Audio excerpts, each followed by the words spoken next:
Good morning, everyone, and thanks for tuning in for another episode of SmartFoxTV. Remember, if you do like our videos, please subscribe.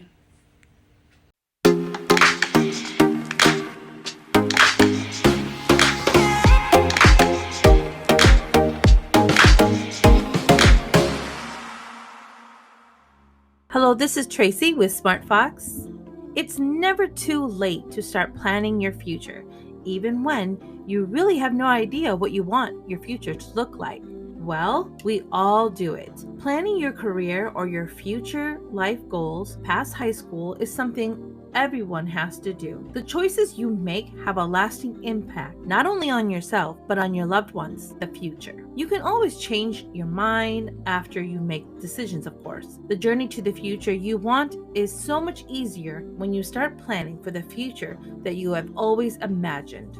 So why not start today? First off, you need to determine what is your future. It's easy to put out of your mind the future, the things like a retirement or going to college. However, by developing interests and hobbies that you enjoy, they will play a part in shaping your future. Here are some tips to help you. Set aside some time to think and visualize what you actually want to do for your future. What would it look like? Take some time to think about what you are good at. What would you like to do? What can you excel at? There may be a lot of things, or you might have a clear idea.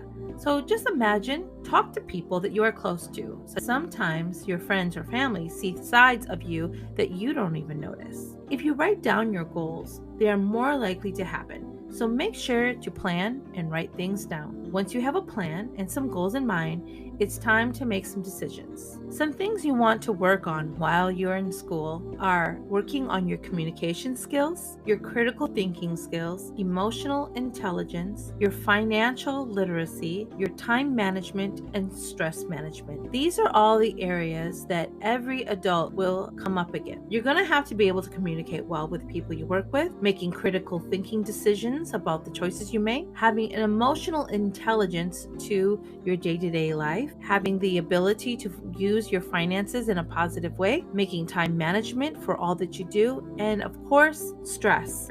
So, where do you start now? If you decide you want to go to college, you'll want to start planning and preparing right away. You want to take the right classes to prepare for college. Talk to your counselor in regards to the classes to make sure you're doing the right path. You'll want to make sure you get involved in extracurricular activities. Those don't have to just be sports. It could be DECA Club, Young Republicans organizations, anything where you are able to work with others that are interested in extracurricular activities that you are. Build relationships with mentors.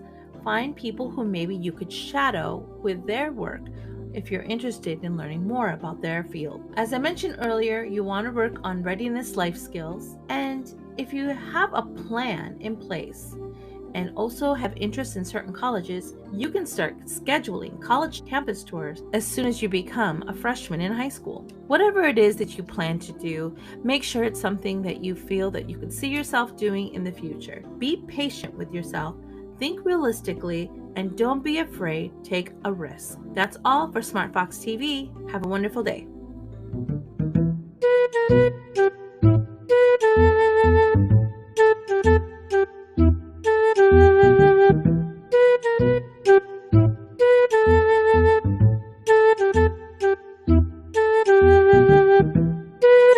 Hello, this is Shane with the latest news. Last weekend was one of the best weekends of football that I've ever seen. Every game went to the wire on a walk-off field goal with seconds left to go. First, the Cincinnati Bengals defeated the Tennessee Titans, who had the best record in the AFC. Despite Joe Burrow being sacked 9 times, the Bengals still managed to win the game. Next, the San Francisco 49ers upset the Green Bay Packers, who had the best record in the league. Now I'm saying this as a Packers fan. Out of all the crushing defeats they've had, this one hurt the most. Okay, moving on. We have the Los Angeles Rams playing the Tampa Bay Buccaneers. The game first looked like the Rams would go by the Buccaneers with ease, having a 27-3 lead by the third quarter. Then suddenly the Buccaneers tied the game up with under a minute to go. Then the last drive, Matthew Stafford throws a beautiful bomb to Cooper Kupp. The Rams win the game with a walk-off field goal. I thought that was the best game of the year, until the next game happened. The Kansas City Chiefs play the Buffalo Bills. Both quarterbacks, Josh Allen and Patrick Mahomes, playing at their highest level. They went back and forth, scoring touchdown to touchdown. At one point, the Bills were leading with 13 seconds left to go.